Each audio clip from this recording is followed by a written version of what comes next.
Welcome to the Juniper Threat Labs Attack Demo Series. For this demo, we will be talking about Pikabot Malware. This video will demonstrate how this malware emerged in relation to a well-known malware recently disrupted by FBI. Afterwards, we'll show you how Juniper Networks customers can be protected. To give a background, this August of 2023, the FBI announced a coordinated law enforcement effort, codenamed Operation Duck Hunt, that disrupted Pikabot.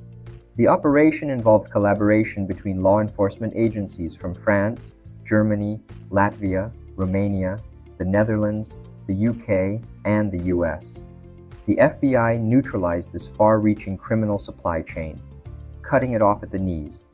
As part of the operation, the FBI gained lawful access to Pikabot's infrastructure and identified over 700,000 infected computers worldwide, including more than 200,000 in the US. To disrupt the botnet, the FBI redirected Pikabot traffic to bureau-controlled servers that instructed infected computers to download an uninstaller file. The US Justice Department announced that the malware is being removed from victim computers to prevent further harm, and more than $8.6 million in cryptocurrency was seized as illicit profits. The takedown did not result in any announced arrests. Pikabot, also known as Qbot, initially started as a banking Trojan in 2007, but evolved into a versatile tool for distributing malicious code, including ransomware. Major ransomware families propagated through Pikabot include Conti, Prolock, Egregore, R-Evil, Megacortex, and Black Basta. Following the takedown, Pikabot has remained dormant. However, different cybersecurity researchers noticed an increased activity of two malware, which share similar behavior with Pikabot. First is the Darkgate malware, and the other one is Pikabot, which we will talk about in this video. Pikabot is a malicious backdoor that has been active since early 2023. It initially arrives as a phishing email using hijacked email threads, enhancing the likelihood of the target clicking on embedded malicious links. The emails were believed to be likely stolen in an earlier campaign that targeted the proxy login flaw in vulnerable Microsoft Exchange servers. Pikabot implement an extensive anti-analysis and anti-sandbox techniques to thwart automated analysis in sandbox environments. Pikabot communicates with its command and control server. It includes commands to execute shell commands, download and execute exe, DLL and shellcode, terminate current process and collect host information such as processes, IP information, and user information. In most of its campaigns, phishing emails feature malicious links that direct users to a password-protected zip file containing either a Windows shortcut file, JavaScript, or .hta file. Executing these files leads to the Pikabot malware. Let's start the attack simulation. In this scenario, we have a compromised email thread featuring a link and a password. When the target user clicks on the link, it triggers the opening of a browser, initiating the download of an archive file named yu.zip. Upon examining the contents of the zip file, we find a file named tzz.pdf.lnk. It's crucial to observe the double extension, a deceptive tactic aimed at tricking the user into believing it's a PDF file. Let's extract the shortcut file and inspect its contents. In the Windows environment, shortcut files don't merely serve as shortcuts to applications. They can also include command line arguments. This feature provides users with the flexibility to customize how applications or files are executed. In the context of this situation, the shortcut file may contain system commands, allowing the execution of multiple commands sequentially, separated by semicolons. This includes potentially malicious commands like ping, curl, and run dll32.exe.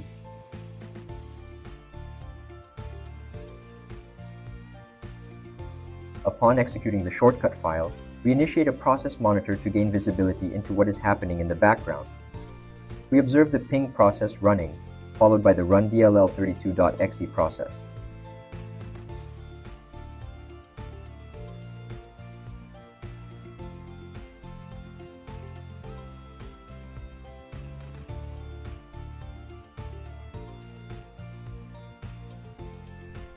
Further examination of the run-dll32.exe process reveals a suspicious ul.log loaded as a module.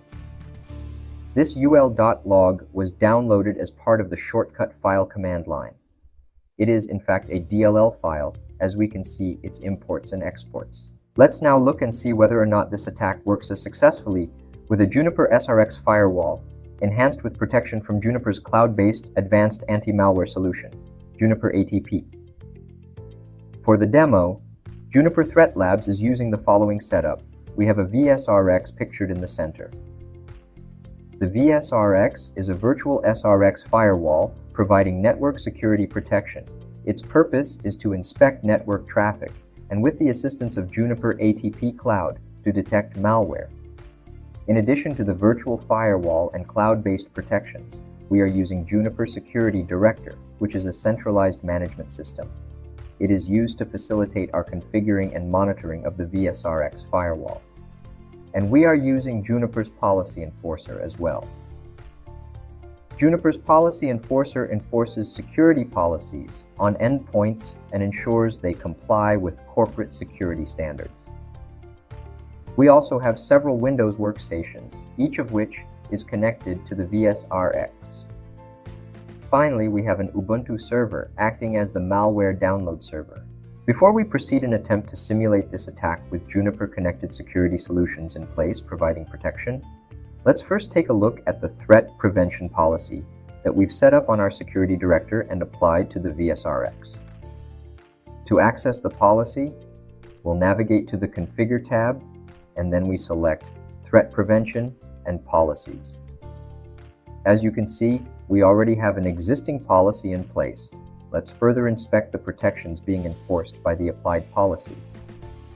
For this demo, our policies are configured to block command and control traffic at threat level 8 and above. We've also set it up to block infected hosts at threat level 8 and above. Additionally, we've configured our policy to use ATP Cloud for malware detection. And as you can see, we've elected to scan HTTP downloads and block threats at level 7 and above. This threat prevention policy, applied to the Juniper VSRX firewall, is a critical component of our defenses, protecting our systems against malware-related attacks. It allows us to detect and block malicious traffic, as well as the activity of potentially infected hosts, which will then prevent the spread of malware throughout our network in the event that one of our systems gets compromised. With that, let's proceed with the attack using Juniper Connected Security. To get started, we'll connect to our target system via RDP. As you can see, we have a phishing email with a link leading to the malicious archive file yu.zip. When we clicked on that, it opened the browser to download the zip file. But, as you can see, the request has been blocked due to malware detection. We can verify this in the Security Director by navigating to Monitor, Threat Prevention, HTTP file download. Here, the file yu.zip is flagged with a threat level of 10. According to our policy we configured earlier, threats with threat level 7 and above will be blocked. We can find more details about this file when we clicked on it, and it gives us more information such as behavior analysis, network activity, and behavior details, including the client IP address, the SRX device, and the URL. At this point, the attack chain is already blocked, and thus, the second stage cannot proceed. But, for the purpose of showing how SRX can block attacks further down the attack chain, we copied the archive file and extracted the shortcut file as you can see. We will try to execute this shortcut file, but you will notice that the execution of run-dll32.exe fails. That is because ul.log in this case was successfully blocked by SRX.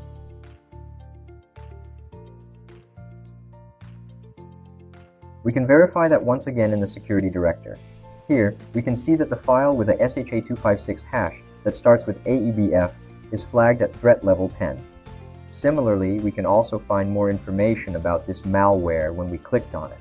Note that while the attack was unsuccessful, recall that the security policy being enforced on the VSRX locks host network activity, when it detects threats at level 8 and above. When we clicked on ATP Cloud Hosts, we can see that the IP 10.0.1.61 is flagged at threat level 9.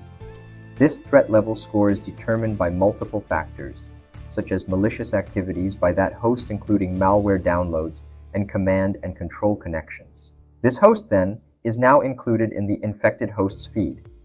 What this means is that this host is now isolated and disconnected from the network temporarily.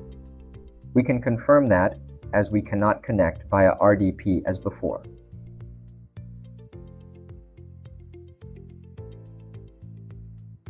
Clicking at this host provides us with more details on why it is blocked. As shown here, the host attempted to download 2 malicious files with threat level 10. Once the admin is sure that the host or server is indeed free from infection, he or she can first select the host, and then under the Investigation Status section, select Resolved Fixed, which changes the status of this host to clean and exclude this host from the infected hosts feed. After a few moments, this host will be connected back to the network again. We can verify that once again by connecting to it via RDP and browsing the net.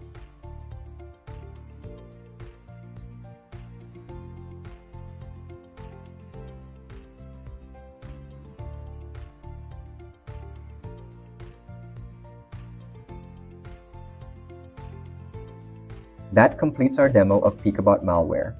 Check out more videos from the Juniper Threat Labs attack demo series by visiting juniper.net. Thanks for watching.